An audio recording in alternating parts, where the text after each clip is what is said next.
Hi athletes and parents, I'm Coach Murphy. I'm the head volleyball coach for the 2021 volleyball season. And just doing a little video here to give you some updates since we're not having the all sports meeting in person. So I'll go through a few things and then I'll send out the team handbook so you guys can look at things a little bit more closely as well. So the last 6 months have been kind of crazy, and I anticipate things are going to continue that way. At this point, we have no idea if there will be a volleyball season or not. However, we're going to move forward as we are going to have one just in case, and so want to make sure that you guys have everything together. We're going to talk tonight about tryouts and paperwork, playing time, game day, lines of communication, team policies, and the athlete and parent code of conduct. All right, so volleyball is supposed to start on August 17th. Remember that you need to have your physical done before that. So whether you need a physical this year, an alternate year card, or you do have a third option of an extension. So if you're due for a physical and you can't get into the doctor because appointments are backed up, then you can file an extension card and do that paperwork, and that will clear you until next year. Then you'll have to get a physical before the 2021 sports season. So make sure that you are taking care of that paperwork. If you're not sure if you need an alternate year card or an extension, let me know. Shoot me an email and I can check the master list and let you know where you're at. All players are given 2 days for tryouts. It's 10 hours. Our first 2 days in the gym are very rigorous. And then by Wednesdays, we make cuts as needed. Freshmen will not be cut. They do not get cut in the West Salem volleyball program. Sophomores, juniors, and seniors are potentially at risk for being cut. So it's important to continue to build up your skills at home. Make sure you stay in shape because we do have those fun things like the volleyball mile when we get into the gym for the first time, and other conditioning drills that you'll be required to complete. You have to participate in 7 practices and complete other trainings like the volleyball mile in order to play in your first match. So making sure that your paperwork's turned in, because if it's not turned in on the first day, then you have to sit that practice out. Also making sure that you're conditioning at home, working on individual volleyball skills, all that stuff is really important. So for playing time, freshmen will play in each match. However, they may not always play in each game. Right now, we have about 30 freshmen signed up. We could have more, so we're not sure what that's going to look like.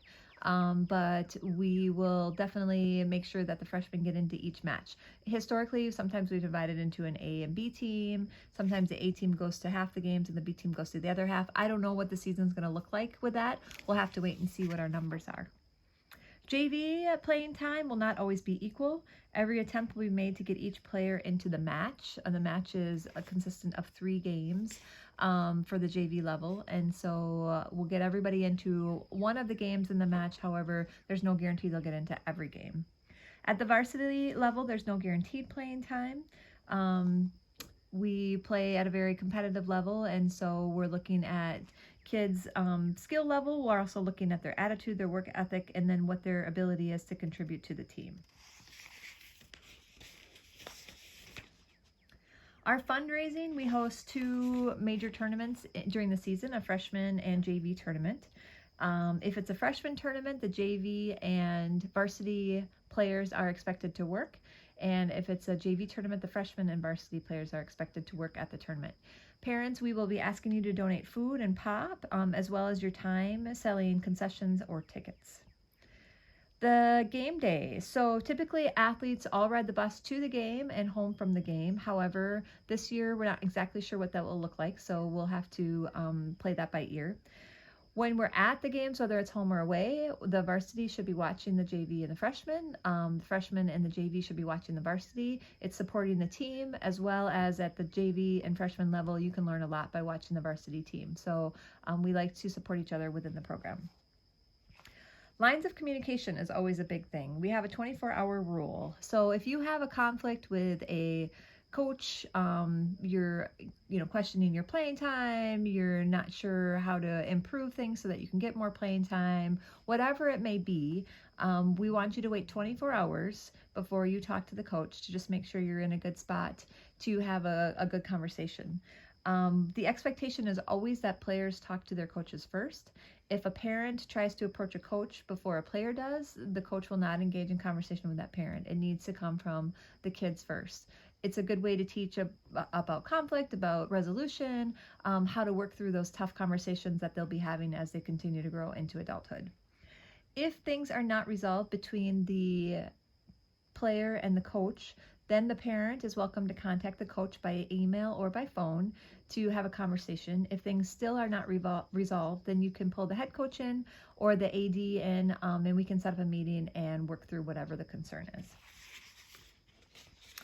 All right, so our team policies, aside from, engaging in volleyball, improving your skills, all of that stuff, our goal as a coaching staff is to develop young people into productive citizens. We want to teach about teamwork, demonstrate leadership, accountability, treating others with respect at all time, and of course having fun.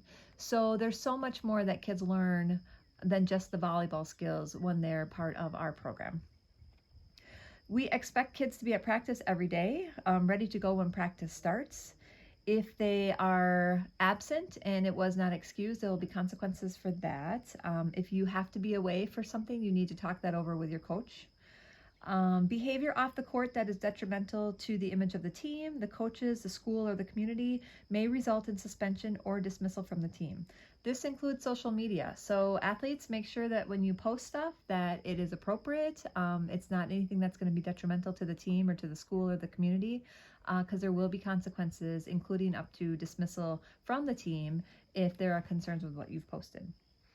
If you are injured during the season while in the gym or at a game, please report those to your coach immediately. We do have a trainer as part of the West Salem staff that the girls can see if they have injuries.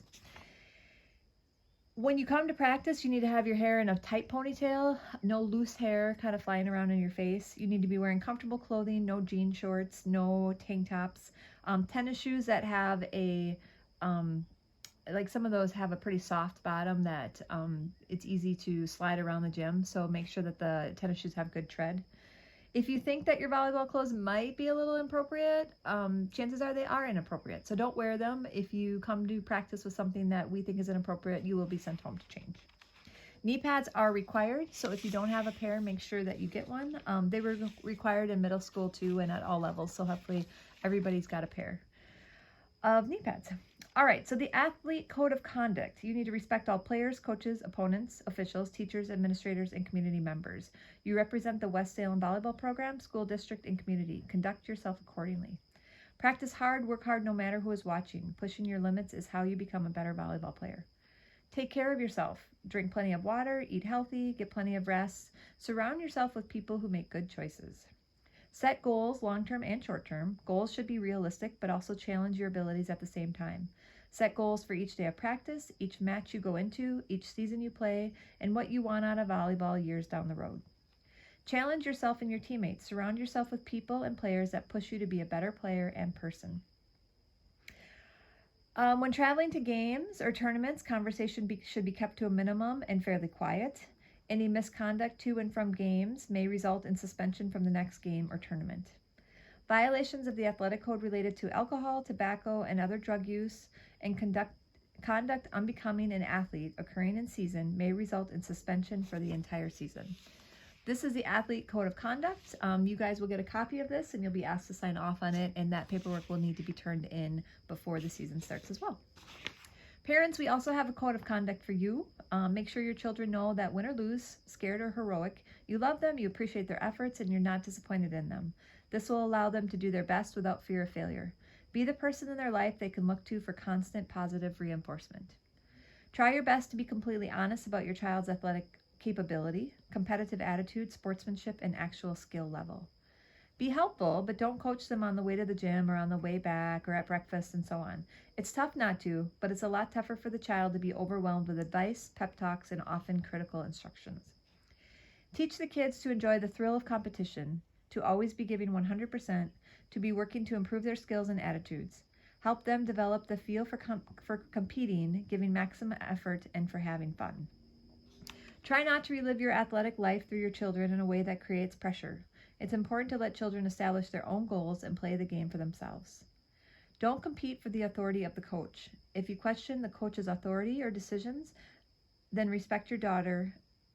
Then the respect for your daughter has for the coach will be lost. The best thing you can say to your daughter after a match is, "I love to watch you play." And there are 4 roles during the season. You can be an athlete, you can be a spectator, you can be an official, or you can be a coach. As a parent, you need to pick one of those roles, and that role is obvious as to what you should be doing. So respect the parent code of conduct as well. This too will be given to you as parents, and we will be asked to sign it, and then that gets turned in before the season as well. So as I said, we don't know at this point in time what the season's going to look like, if it will happen, if it will be pushed back later, if it will happen in the spring. We're waiting to hear those answers from the school, from WIAA, from La Crosse County. We hope it happens. We're going to move forward as if it is happening. However, what actually does play out remains to be seen. But in the meantime, make sure you work on getting your physical or your paperwork done. Register online when that opens, because some of the paperwork is online. If you have any questions, you can email me at Becky, BECKI Murphy, MURPHY 765 at gmail.com. Thanks. Bye.